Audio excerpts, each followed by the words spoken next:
हरे कृष्णा, राधे राधे। आज आप सुनिए हमारे YouTube चैनल पे गर्भ कथा।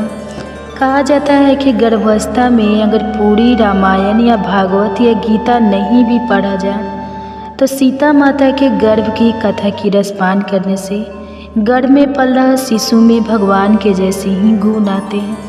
तो आइए बड़े ही प्रसन्न चित्त मन से इस कथा की रसपान करते हैं। वीडियो अच्छी लगेगी तो लाइक कीजिएगा और चैनल पे नए हैं तो चैनल को सब्सक्राइब करके बेल आइकन को ऑन कर लीजिएगा ताकि ऐसे ही गर्भ कथा के नोटिफिकेशन आप सभी के पास सबसे पहले पहुंचे और हो सके तो ज़्यादा से ज़्यादा शेयर कीजिएगा। तो आइए रसपान करते हैं। श्री राम के राज्य अभिषेक के बाद अयोध्या नगरी हर्षोल्लास से भर गई थी। नगरवासियों के हृदय में उत्सव की लहर दौड़ रही थी। परंतु इसी राज्य अभिषेक के कुछ समय बाद एक घटना घटी जिसने राम और सीता के जीवन को सदा के लिए बदल दिया। अयोध्या में एक धोबी ने अपनी पत्नी पर आरोप लगाया कि वह पर पुरुष के साथ रहकर आई है और उसने कहा, मैं कोई राम नहीं हूँ जो पराई स्त्री को स्वीकार कर लूँ। इस बात ने राम के अंतःकरण को झकझोर दिया।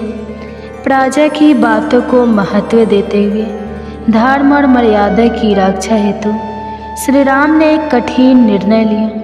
उन्होंने गर्भवती सीता को वाल्मीकि जी के आश्रम में वनवास हेतु भेज दिया। सीता जी जो उस समय गर्भवती थी, बिना किसी शिकायत के, बिना किसी क्रोध के, केवल अपने पति की मर्यादा को समझते हुए अयोध्या त्याग कर वन की ओर निकल पड़े।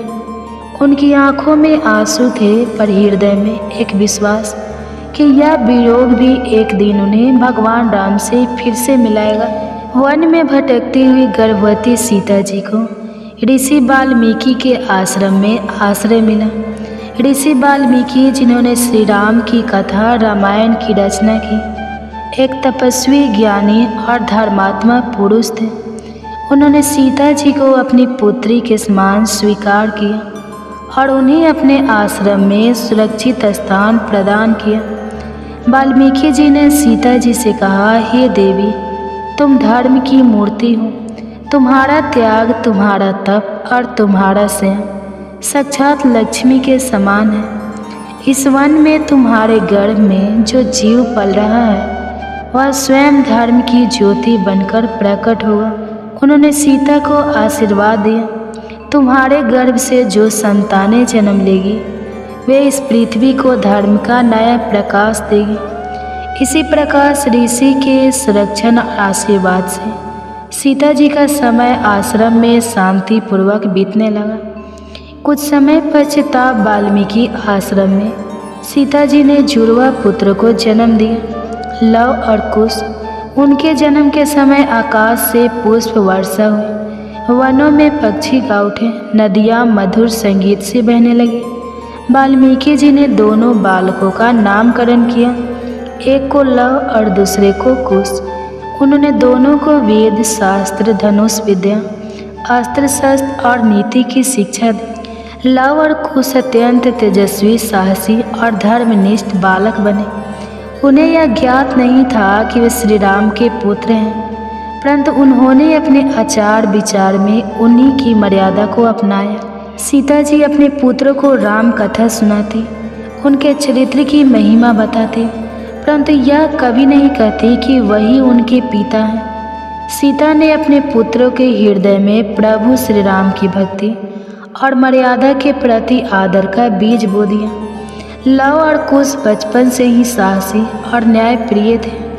आश्रम के अन्य बालकों के साथ वे सदा धर्म की बात करते, कमजोरों की सहायता करते और असत्य के विरुद्ध खड़े होते।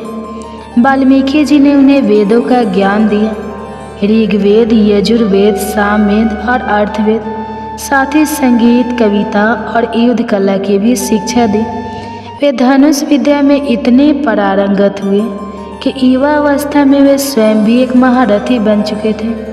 उनका बाल्यकाल भले ही राजसी वैभव से दूर था, परंतु वह संस्कार, शांति और सत्य से परिपूर्ण था।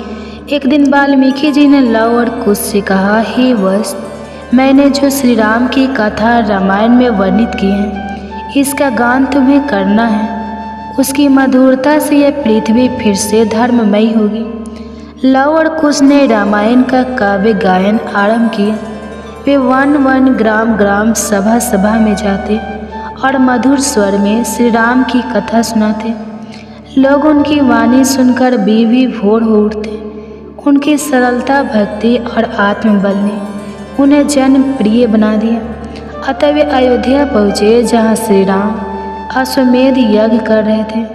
वही लव कुश ने राम कथा का गायन किया। उनकी वाणी सुनकर स्वयं श्री राम भी आश्चर्यचकित हो उठे। उन्होंने पूछा, कौन है ये बालक जो इस प्रकार मेरी कथा का दिव्य गायन कर रहे हैं? जब श्री राम का अश्वमेध यज्ञ संपन्न हो रहा था, तब यज्ञ का अश्व घोड़ा अयोध्या से निकाला गया। वह घोड़ा जब वाल्मीकि के आश्रम के पास पहुंचा, तो लव और कुश ने उसे पकड़ लिया।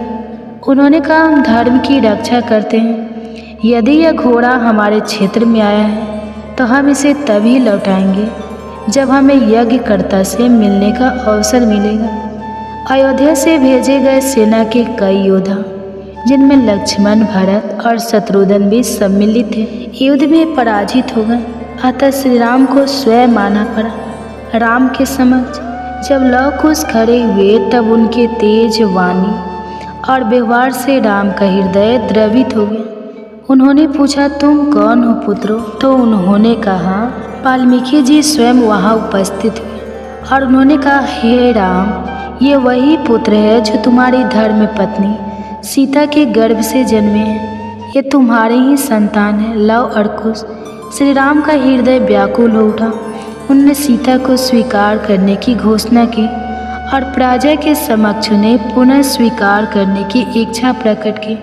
सीता जी प्रकट हुई और उन्होंने कहा, यदि मैंने जीवन भर सत्य, पवित्रता और धर्म का पालन किया है, यदि मैंने मन, वचन और कर्म से सदैव श्री राम को ही पति माना है, तो हे धरती माता, मुझे अपने गर्भ में समा लो।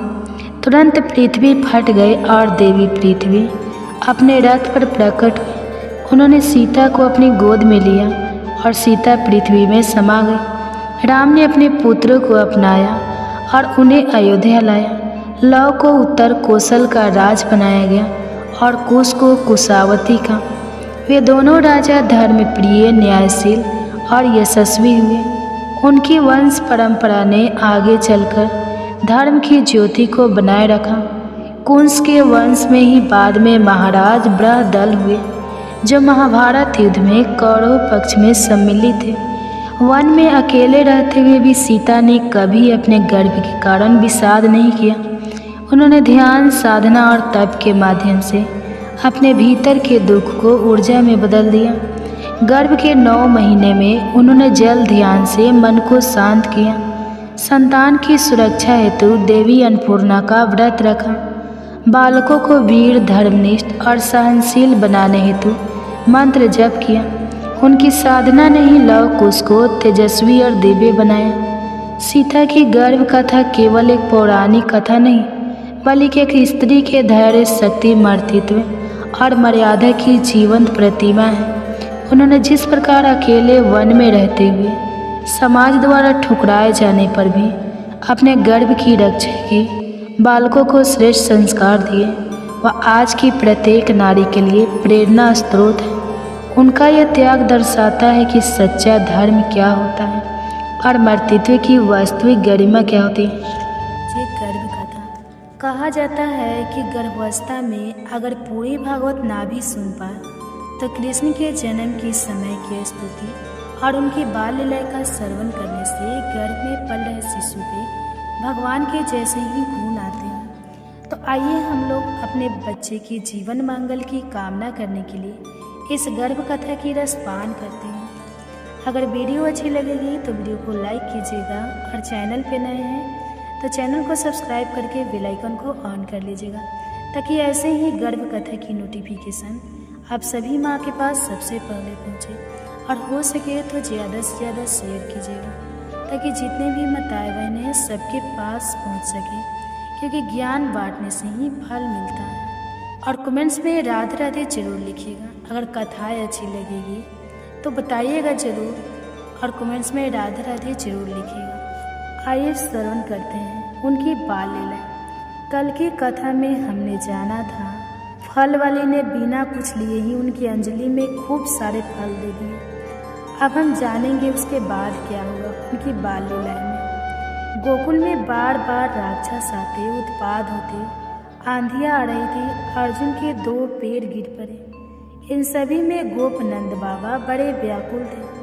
उन्होंने गोकुल छोड़कर वृंदावन में जाकर बसने का निश्चय कर लिया। गाय हाँक दी गई, घरों का सामान गाड़ियों में लाद दिया गया, स्त्रियां बच्चे गाड़ी में बैठ गए। ग्वाल लाठी भाला धनुष बाण लेकर पैदल सबकी रक्षा करते चले गए। गाड़ी में माँ यशोदा, रोहिणी, माँ बलराम और कृष्ण लिए बैठे थे।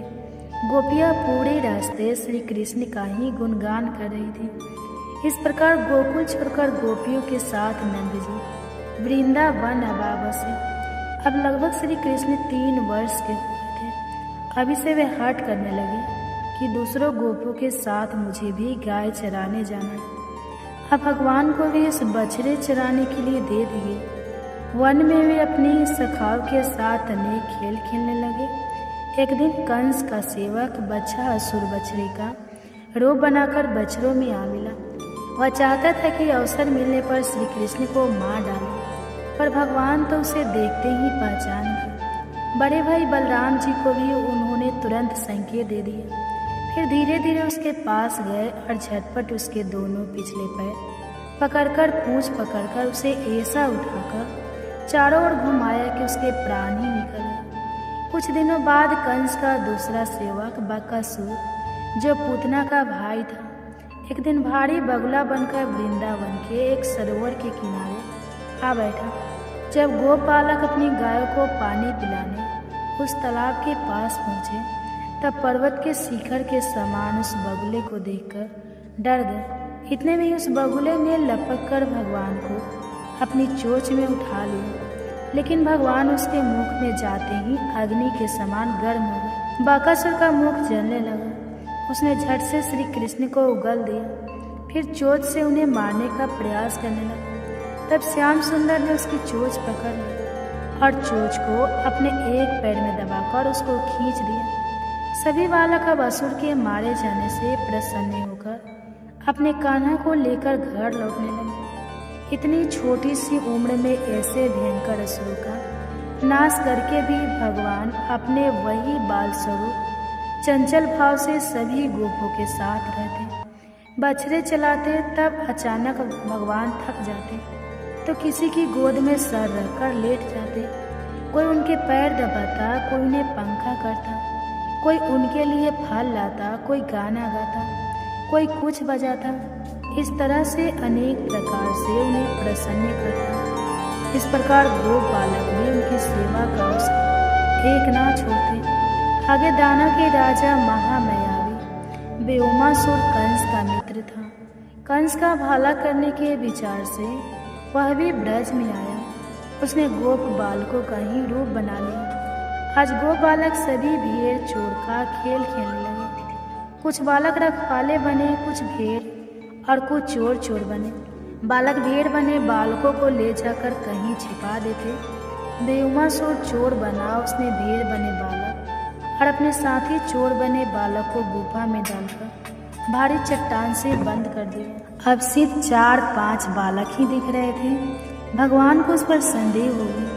तब भगवान ने उसे पकड़ लिया, लेकिन अब वह अपने भयंकर राक्षस रूप में आ गया। लेकिन भगवान ने उसे युद्ध करके खत्म कर दिया और अपने सभी साथियों को गुफा से निकाल दिया। आगे एक दिन पूतना और बकासुर का छोटा भाई आघासुर बड़ा भारी अजगर बनकर ब्रज में आया। वह मुंह फैलाकर मार्ग में ऐसे पड़ा रहा कि गोप बालक ने उसे पहाड़ी की एक गुफा समझा और बज के साथ उसके मुख में घुस गया। उन्हें विश्राम भी था कि जब कृष्ण हमारे साथ है तो भय की कोई बात हो ही नहीं सकती। पीछे से कृष्ण उन्हें पुकार भी रहे थे कि अजगर है, पर बालकों ने यह सुना ही नहीं। अब क्या अपने मित्रों की रक्षा के लिए भगवान को उसके मुख में चले गए। वहाँ जाकर वे इतने बड़े हो गए कि उसका श्वास रुक गया। अंत में अजगर के प्राण वायु सिर फोड़कर निकल गए और राक्षस भी भगवान से यह दिव्य मुक्ति का अड़र उनके चरणों में लीन था। ऊपर से सभी देवता भी भगवान की लीला का आनंद ले रहे थे। एक बार ब्रह्मा जी ने भगवान की परीक्षा लेने के भाव से सभी गोप बालकों को एक गुफा में ले जाकर सुला दिया। जब भगवान को ब्रह्मा जी की इच्छा का ज्ञान हुआ तो उन्होंने स्वयं ही अन्य बच्चों और बालकों का रूप बनाकर पूरे वर्ष सभी माताओं के संग रहने लगे। माताओं बहनें, आप सबसे अनुरोध है, इतनी अच्छी कथा है, अगर कथाएं अच्छी लगी रही है तो चैनल को अभी सब्सक्राइब कर लीजिए और वीडियो को लाइक कर दीजिए और हो सके तो इन कथाओं को और भी माताओं के पास शेयर कीजिए। हम सब मिलकर अपने बच्चे के दिव्य मंगल की कामना कर रहे हैं, तो याद से अभी चैनल को सब्सक्राइब कर लीजिए। कमेंट्स में राधे राधे जरूर लिखिएगा, क्योंकि राधे राधे लिखिएगा तभी तो हमारे बच्चे को आशीर्वाद मिलेगा। तो पृथ्वी का एक वर्ष तो ब्रह्मा जी के लिए क्षण के समान होता है। जब उन्होंने देखा कि उनकी माया से सुलाई बच गई और बालक तो आराम से सो रहे हैं और ब्रज में उधर वैसे ही दूसरे बच रहे और बालक चतुर्भुज भगवान विष्णु के ही रूप हो, सब कुछ पहले के समान ही चल रहा है, तो उन्होंने भगवान के चरणों में गिरकर क्षमा मांगी, स्तुति की और सभी बछड़े और बालक लौटा दिए। तो बोलो कृष्ण कन्हैया लाल की जय। आगे लीला में एक दिन उनके सखाओं ने उनसे कहा कि उन्हें लाल वन के लाल फलों को खाना है, परंतु वहाँ धेनुकासुर नामक राक्षस अपने परिवार के साथ रहता है, जो हर वहाँ जाने वाले मनुष्य को मार डालता है।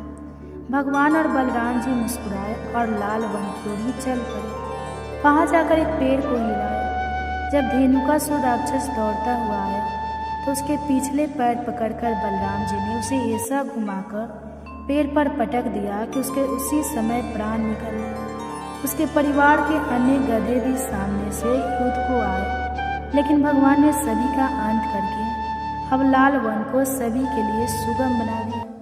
सचमुच गोप बालक अति भयवान थे, जिन्हें श्याम सुंदर के साथ खेल खेलने, बंसी बजाने, नाचने और गाने का सौभाग्य प्राप्त हुआ था।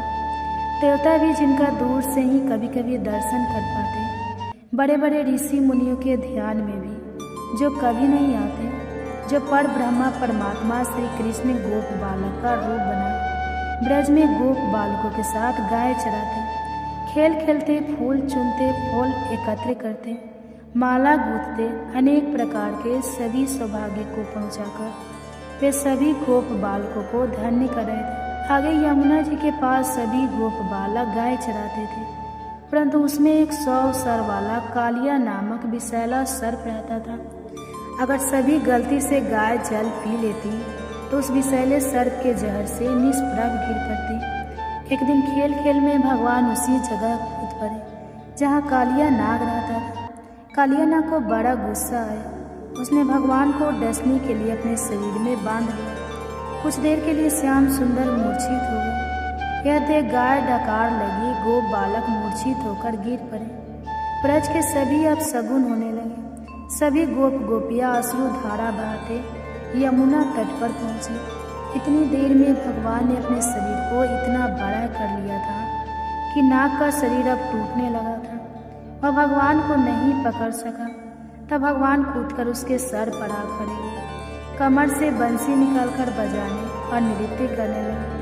वह सांप जोर फान उठाता, उसी पर कूदकर भगवान नृत्य करते। उनके चरणों की चोट से उसके फान टूटने लगे। अंत में नाग पत्नियों की करुण प्रार्थना से भगवान ने उस नाग को छोड़ दिया और उसे समुद्र में रमन करने के लिए आज्ञा दी। भगवान की लीला का कोई पार नहीं था, पर सबसे सुंदर था उनका बंसी बजाना। वे जब ललित त्रिभंगी से खड़े होकर बंसी में स्वर फूंकने लगते तो पक्षी उड़ना, चहचहाना, पशु चरना, भौरे गुंजन करना भूल जाते। पेड़ों से रस धारा झूमने लगती, पत्थर पिघलने लगता, यमुना जी की धारा तक थम जाती। गोप गोपियों की तो चर्चा ही क्या, देवता ऋषि गण भी मुक्त हो उठते थे। एक दिन गोप बालकों को वन में भूख लगी।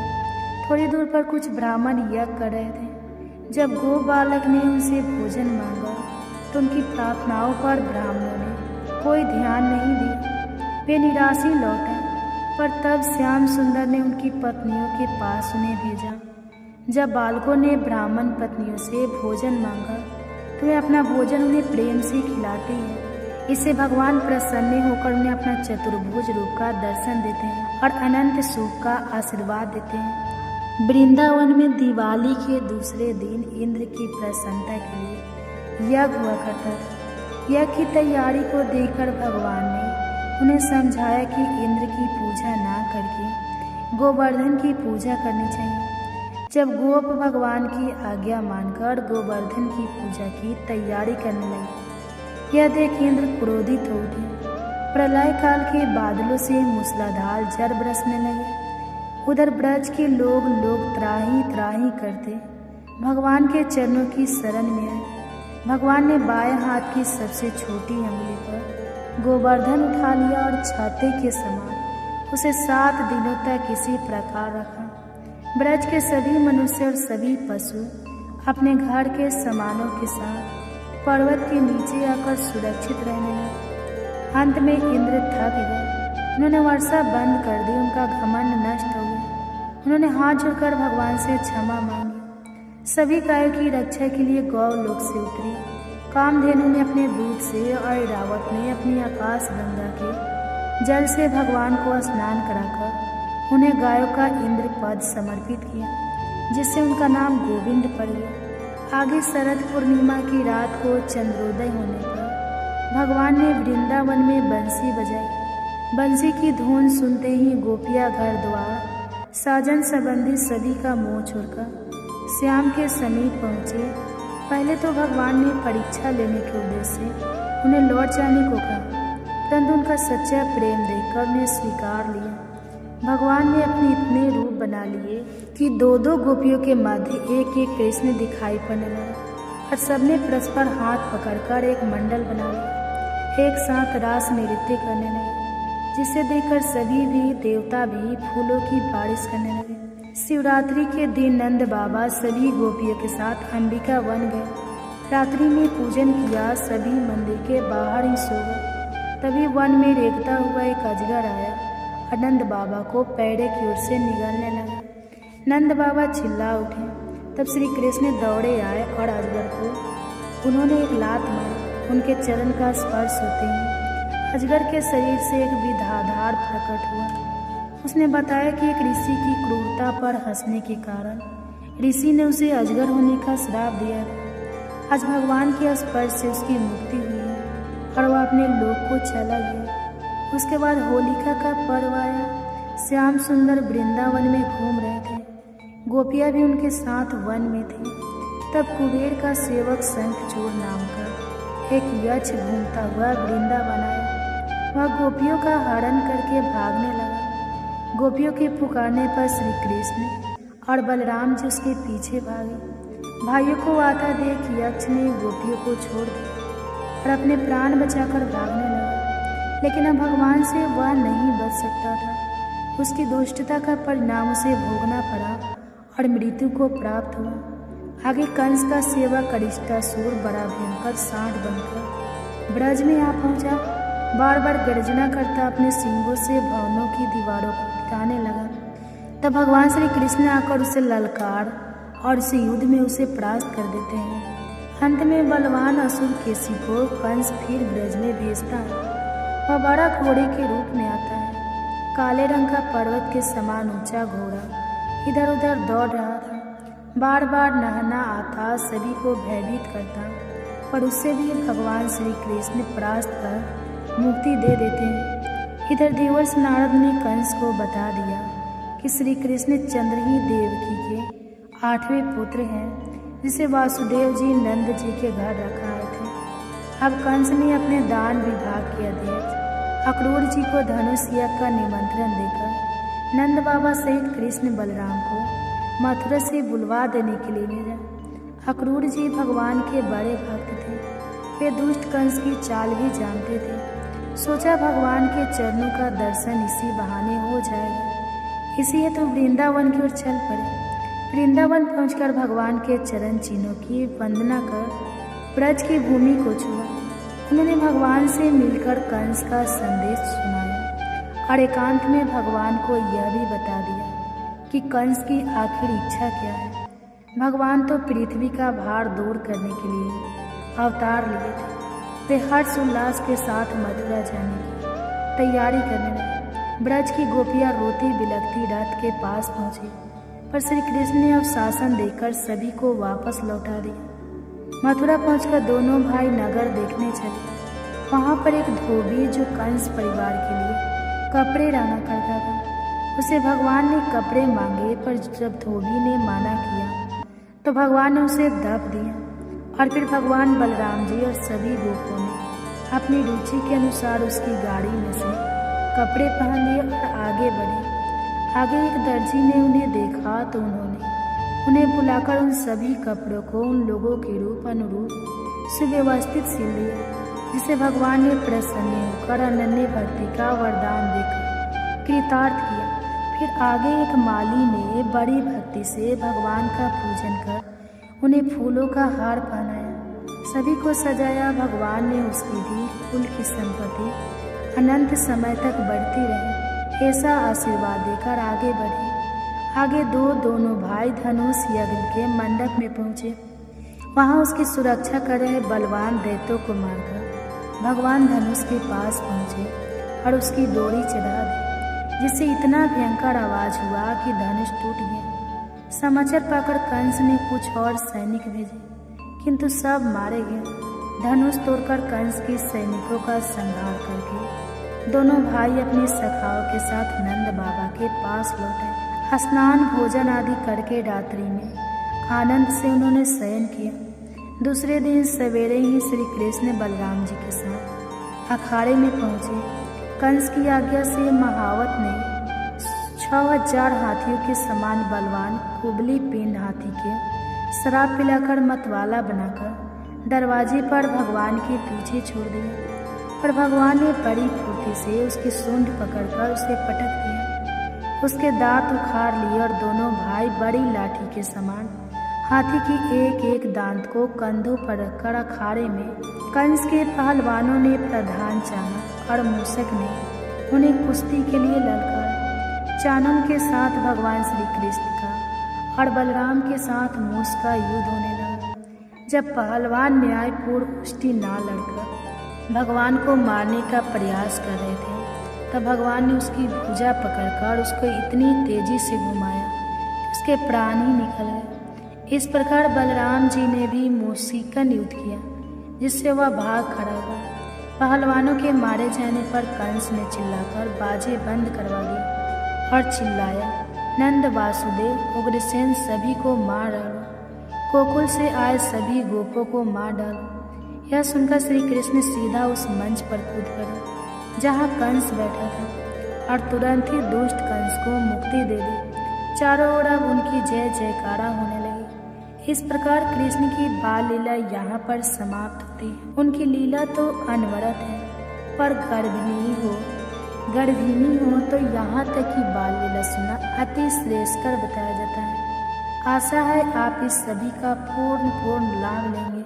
सभी को साष्टांग प्रणाम। जय श्री कृष्ण। राधे राधे। गर्भ कथा। कहा जाता है कि गर्भ में पल रहे शिशु पर एक गर्भ कथा की रसपान करने से भगवान के जैसे ही गुण आते हैं। महाभारत में माद्री का नाम कम आता है, किंतु उनका योगदान अत्यंत महत्वपूर्ण है। वे पांडवों की माँ थी, नकुल और सहदेव की जननी, किंतु उनकी गर्भ कथा केवल संतान उत्पत्ति की नहीं, एक पत्नी, सौत, स्त्री और तपस्विनी के संघर्ष की भी है। यह कहानी बताती है कि कैसे एक राजकुमारी जिसने प्रेम में विवाह किया, उसी प्रेम में अपनी जीवन यात्रा को बलिदान कर दी। माद्री मद्र देश के राजा शल्य की बहन थी। वे सौंदर्य की प्रतिमूर्ति, कला और संस्कृति में निपुण और संयमी थी। बचपन से ही वे आध्यात्मक और तप में रुचि रखती थी। उनका हृदय समुद्र की तरह गहरा था, बाहर से शांत, भीतर से गूंजता हुआ। राजा शल्य अपनी बहन से अत्यंत स्नेह करते थे और चाहते थे कि उसका विवाह किसी योग्य राजा से। संयोगवश हस्तिनापुर के राजा पांडु ने स्वयं पत्नी के रूप में माद्री को चुना। माद्री ने प्रेम पूर्वक पांडु को स्वीकार किया।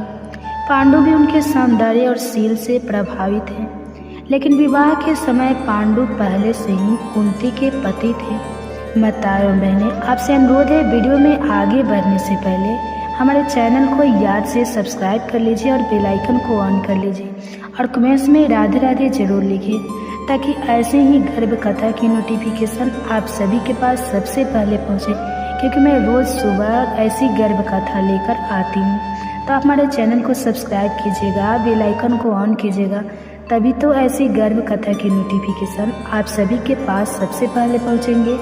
और हो सके तो और भी माताएं बहनें जितने गर्भ धारण की हुई हैं सबके साथ शेयर कीजिएगा, ताकि उन्हें भी कुछ मदद मिल सके, उन्हें भी मन को शांति मिले एक कथा की रसपान करने से। माद्री के मन में कुंती के लिए सम्मान था, किंतु यह भी सत्य था कि स्त्रियों के बीच सौत का संबंध सहज नहीं होता। माद्री ने इस संबंध को सौम्यता और धैर्य से निभाया, लेकिन कुंती के प्रभाव के आगे उनका स्थान गौण होता चला गया। राजा पांडु ने वन में तप करने का निर्णय लिया और दोनों पत्नियां कुंती और माद्री उनके साथ गई। यह समय माद्री के लिए तपस्विनी बनने का था। अब कोई राजमहल नहीं, कोई दासियां नहीं, केवल जंगल, ध्यान और पांडु की सेवा। वही एक दिन पांडु ने भूलवश एक मृग को मार दिया, जो वास्तव में एक ऋषि था। उसने श्राप दिया कि यदि पांडु अपनी पत्नी से संभोग करेंगे तो उनकी मृत्यु निश्चित होगी। पांडु इस श्राप से अत्यंत दुखी हुए। वह संतान के बिना वंश समाप्त होते देख रहे थे। तब कुंती ने अपना रहस्य खोला। ऋषि दुर्वासा द्वारा दिया गया वह मंत्र जिससे वह देवताओं से संतान पा सकती थी। पांडु प्रसन्न हुए और कुंती ने मंत्र का उपयोग कर धर्मराज, यम, वायु और इंद्र से तीन पुत्रों युधिष्ठिर, भीम और अर्जुन को जन्म दिया। माद्री यह सब देखती रही। उनके मन में संतुलन बना रहा। कुंती के लिए ईर्ष्या नहीं, परंतु स्वयं माँ बनने की तीव्र आकांक्षा थी। उन्होंने विनम्रता से कुंती से आग्रह किया कि वह भी यह मंत्र उपयोग कर सके। कुंती ने अपनी उदारता दिखाई और मंत्र माद्री को सौंपा, यह वचन लेकर कि वह केवल एक बार प्रयोग करेगी। माद्री ने मंत्र का जाप करते हुए अश्विनी कुमारों, नसत्य और दर्शन को सम्मन किया। देवताओं ने प्रकट होकर उन्हें वरदान दिया कि उनके गर्भ से 2 दिव्य पुत्र उत्पन्न होंगे। कुछ समय पश्चात माद्री के गर्भ से नकुल और सहदेव का जन्म हुआ। एक सुंदर, निपुण, तेजस्वी और बुद्धिमान पुत्रों की जोड़ी। माद्री का मातृत्व पूर्ण हुआ, लेकिन उनके मन में संतान की संख्या को लेकर एक उपराध बोध उत्पन्न हुआ, क्योंकि उन्हें लगा उन्होंने कुंती के वचन का अतिक्रमण किया। अब 5 पांडव की माँ कुंती और माद्री थी, लेकिन समाज में मातृत्व का श्रेय प्रायः पहली पत्नी को मिलता है। माद्री के लिए यह दुविधा थी। वे माँ थी, फिर भी दूसरी माद्री ने अपने पुत्रों के प्रति ममता को कभी कुंती से नहीं छिपाया, लेकिन कभी किसी प्रकार का विरोध नहीं किया। वे जानती थी कि मातृत्व केवल जन्म से नहीं, पालन से भी पूर्ण होता है। वर्षों बीते, पांडु की वासना पर नियंत्रण ढीला पड़ा। एक वसंत ऋतु की मधुर बेला में माद्री के सौंदर्य से अभिभूत होकर पांडु ने उन्हें आलिंगन किया। श्राप सत्य हुआ, पांडु की वही मृत्यु हो गई। माद्री सत्यबद्ध रह गई। वे जानती थी कि उनका सौंदर्य पांडु के अंत का कारण बना। कुंती अब 5 बच्चों के साथ अकेली थी। माद्री ने निर्णय लिया कि वह सती होकर अपने पति का साथ निभाएगी। उन्होंने कुंती से प्रार्थना की कि वह 5 पुत्रों की परवरिश करे, क्योंकि कुंती अधिक सक्षम थी। माद्री अग्नि में प्रवेश कर गई, न केवल पत्नी के रूप में बल्कि आत्मगालिन से मुक्ति की साधिका बनकर। माद्री की मृत्यु के बाद नकुल और सहदेव ने कभी माँ का चेहरा नहीं देखा। कुंती ने उन्हें भी युधिष्ठिर, भीम और अर्जुन की तरह पाला। माद्री की छवि एक अदृश्य छाया की तरह पुत्रों के जीवन में रही, एक ऐसी माँ जो उनकी स्मृति में कभी पूरी तरह उभर नहीं पाई। महाभारत युद्ध में नकुल और सहदेव ने भी वीरता दिखाई। वे धर्म के पक्ष में खड़े रहे, लेकिन उनके मन में माद्री की छवि सदैव रही। कुंती ने एक ओर कर्ण को जन्म देकर त्यागा, दूसरी ओर माद्री ने स्वयं जीवन त्यागा। दोनों माताओं ने अपने अपने ढंग से स्त्री धर्म और मातृत्व निभाया। माद्री की गर्भ कथा महाभारत का एक शांत किंतु गहरा अध्याय है। उनकी कहानी में संघर्ष है, प्रेम है, मातृत्व है, आत्मबल है और सबसे बढ़कर त्याग है। वे एक ऐसी स्त्री थी जो कम बोली, अधिक जिया। उनका त्याग मौन था लेकिन प्रभाव अमिट। स्त्री जब माँ बनती है तो वह केवल एक जीव को जन्म नहीं देती, वह अपने भीतर एक संसार रचती है। उसका शरीर, मन, आत्मा और अस्तित्व सब एक साथ बदलता है। यह कथा है ऐसी ही एक स्त्री की जिसने गर्भ के हर क्षण को जिया, सहा और अपने भीतर के ब्रह्मांड को जन्म दिया। गांव का नाम था सरसोंपुर। हरियाली, पीली सरसों के खेत, कुएं की खरखर और मंदिर की आरती में लिपटी एक छोटी सी बस्ती, वही रहती थी सावित्री। सावित्री एक साधारण लड़की, सादगी में सजी, स्वभाव में सौम्य। पिता हरिलाल किसान थे, माँ गौरी देवी धर्मपरायण। सावित्री पढ़ाई में होशियार थी, लेकिन किस्मत ने उसे 10वीं के बाद घर की चौखट से बांध दिया। उसका विवाह हुआ रघुवीर से, पास के गांव का एक शिक्षक था। शादी धूमधाम से हुई। सावित्री अपने सपनों की गठरी बांधकर ससुराल आई। सास ज्योति देवी, ससुर धर्मपाल और जेठ जेठानी का भरा पूरा परिवार। लेकिन सपनों की गठरी खुलते ही उसके सामने आया कर्तव्य, मर्यादा और परंपराओं का गाढ़ा जाल। पति रघुवीर समझदार थे, लेकिन भावनाएं शब्दों से दूर रहती। सावित्री का मन धीरे धीरे घर की दीवारों से बातें करने लगा। शादी के 2 साल बाद सावित्री को उल्टियाँ होने लगी, कमजोरी बढ़ी। गांव की दाई ने मुस्कुराते हुए कहा, बधाई हो बहू, भगवान ने कोख भरी है। वह क्षण अनजाना था, भीतर कुछ हल्का कुछ भारी हुआ। रघुवीर ने सिर हाथ पर हाथ फेरते हुए कहा, अब तुम केवल मेरी पत्नी नहीं, एक माँ बनने वाली हो। सावित्री की आंखें भीग गई। पहले महीने में सब कुछ नया था। उसकी माँ गौरी देवी आई, समझाया, बहू अब हर बात में सावधानी, हर निवाला अब 2 के लिए है। गांव की स्त्रियां भी आकर सलाह देने लगी, क्या खाना है क्या नहीं। कुछ ने पुराने टोटके बताए, कुछ ने देवी की पूजा के नियम समझाए। सावित्री उन सबके बीच खुद को तलाश रही थी। क्या मैं अब वही रहूंगी? क्या अब मेरा जीवन किसी और के लिए होगा? 3रा महीना आते आते सावित्री का शरीर बदलने लगा। जी मिचलाना, चक्कर, भूख अचानक बढ़ना और भावनाओं का जवाब। रात को चुपचाप आंगन में बैठती, अपनी हथेली पेट पर रखकर सोचती, तू कौन है मेरे भीतर? क्या तू मुझे जानता है? वो अब खुद से बात करने लगी थी। गर्भ के साथ ही रिश्ते बदलने लगे। सास अब उसके खाने पीने का ख्याल रखती, लेकिन जेठानी की ईर्ष्या आंखों में थी। रघुवीर अब थोड़ा और खामोश हो गए थे।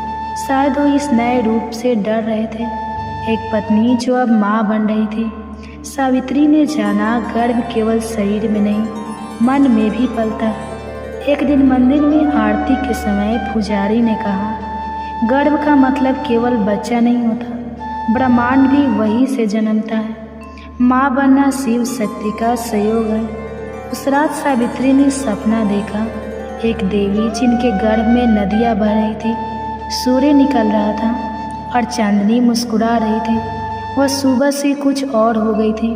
अब वह गर्भ को एक कर्तव्य नहीं, एक साधना मानने लगी। 6ठे महीने एक दिन पेट में एक कोमल हिलचल, जैसे किसी ने हल्के से दस्तक दी हो। सावित्री की आंखों से आंसू बह निकले। वो डरकर रघुवीर के पास गई। उसने मुझे छुआ है पहली बार। रघुवीर की आंखें चमक उठी। उन्होंने अपने हाथ पेट पर रखा। उस पल वे दोनों पहली बार एक जैसे लगे, एक माँ और एक पिता। एक दिन सावित्री खेत में गिरी। ताई ने कहा, ध्यान रखना बहू, अब बच्चा थोड़ा कमजोर हो गया है। घर में तनाव छा गया। रघुवीर चिंता में डूब गए। सास हर चीज पर टोका टाकी करने लगी। सावित्री खुद को दोषी समझने लगी। वो अपने भीतर गहराई में उतरने लगी। हर दिन एक डर, हर रात एक दुआ। अब 9वां महीना चल रहा था। सावित्री दिन में रामचरितमानस पढ़ती, श्रीमद् भागवत मात सुनती और रात्रि को लोरी गाती। अपने गर्भस्थ शिशु के लिए उसका मन अब शांत हो गया था। उसने भीतर से माँ बनने की तैयारी कर ली थी। हर स्त्री के जीवन में यह समय एक साधना होता है, भविष्य को जन्म देने की साधना। पूर्णिमा की रात थी, चांद आसमान पर पूरी उत्साह से खिला था। सावित्री की पीड़ा शुरू हुई। दाई, सास और गांव की स्त्रियां एकत्र हुई। पूरी रात सिसकियों, मंत्रों और हिम्मत के बीच बीती। प्रभात होते होते किलकारी गूंजी। सावित्री माँ बन चुकी थी। एक कन्या ने जन्म लिया। उसने उस नन्ही जान को अपनी छाती से लगाया और धीमे से कहा, तू ही मेरा दूसरा जन्म है। बेटी का नाम रखा वेदिका। सावित्री ने ठान लिया कि वो अपनी बेटी को पढ़ाएगी, उसके सपनों को अपने सपनों से बड़ा बनाएगी। अब सावित्री सिर्फ एक माँ नहीं थी, वह एक निर्माता थी जो समाज, सोच और संस्कारों को एक नई दिशा दे सकती है। यह कथा केवल सावित्री की नहीं है, यह हर स्त्री की है जो माँ बनने की पीड़ा और आनंद से गुजरती है। गर्भ केवल शिशु का नहीं होता, वह स्त्री का भी पूर्ण जन्म होता है। वह एक साधिका बनती है, अपने भीतर की देवी तत्व को पहचानने वाली। गर्भ कथा। आज आप अपने गर्भ में पल रहे शिशु को सुनाएंगे महाभारत की कहानी। कहा जाता है कि गर्भावस्था में अगर पूरी भागवत ना भी सुन पाए तो महाभारत के युद्ध के समय की कृष्ण की वीरता और कुंती के गर्भ कथा की रसपान करने से हमारे गर्भ में पल रहे शिशु पर कर्ण के जैसी ही वीरता प्रकट होती है। तो आइए हम अपने गर्भ में पल रहे शिशु को श्रवण कराएं महाभारत की दिव्य चमत्कारी कहानी और कर्ण की दिव्यता।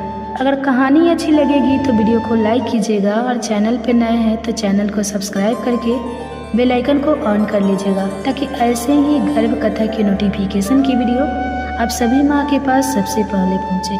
हो सके तो ज़्यादा से ज़्यादा शेयर कीजिएगा। तो आइए श्रवण करते हैं। कमेंट्स बॉक्स में राधे राधे जरूर लिखिएगा, याद से आपकी कमेंट्स का हमें इंतजार रहेगा। महाभारत की कथा जितनी वीरता, धर्म और युद्ध की है, उतनी ही मातृत्व, त्याग और स्त्री शक्ति की भी है। कुंती पांडव की जननी न केवल एक रानी थी, बल्कि वह एक ऐसी स्त्री थी जिनका जीवन संघर्ष, रहस्य और अध्यात्म से भरा था। यह गर्भ कथा उस कुंती की है जिन्होंने समय से पहले माँ बनने का अनुभव किया और फिर जीवन भर उस मातृत्व को अपने हृदय में छिपा कर जिया। कुंती का जन्म राजा सूरसेन के घर हुआ था और बचपन में ही उन्होंने अपने मामा कंस को सौंप दिया गया था। बाद में राजा कांतिभोज ने उन्हें गोद लिया, इसलिए उनका नाम कुंती पड़ा। कुंती का बचपन राजसी स्वरे में बीता, लेकिन वे बचपन से ही गंभीर, विदुषी और जिज्ञासु स्वभाव की थी। वे वैदिक शास्त्रों, तप और ब्रह्मचर्य के महत्व को समझती थी। यही कारण था कि उन्होंने स्वयं सेविका की तरह ऋषियों की सेवा की और विशेष रूप से ऋषि दुर्वासा को तृप्त किया। एक दिन ऋषि दुर्वासा उनके महल में अतिथि बनकर आए। क्रोधी स्वभाव के लिए प्रसिद्ध दुर्वासा को कुंती ने अत्यंत श्रद्धा से सेवा देकर प्रसन्न किया। इससे प्रसन्न होकर ऋषि ने उन्हें एक दिव्य मंत्र दिया। इस मंत्र को यदि तुम किसी भी देवता का स्मरण कर उच्चारण करोगी तो वह देवता प्रकट होकर तुम्हें संतान की प्राप्ति कराएगा।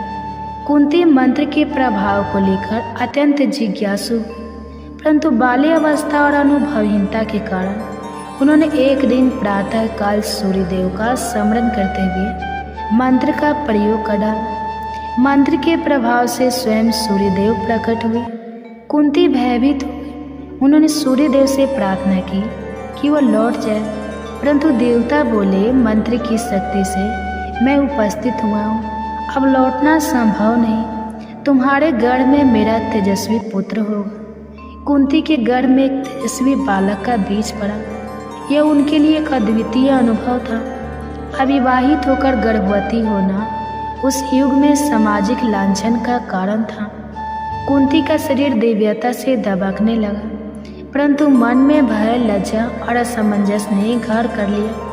उन्होंने 9 महीनों तक गर्भ को छिपा कर रखा। समय पूरा हुआ और कुंती ने एक दिव्य बालक को जन्म दिया। वह अद्भुत सौंदर्य का स्वर्ण कवच और कुंडलों से युक्त था, साक्षात सूर्य पुत्र कर्ण।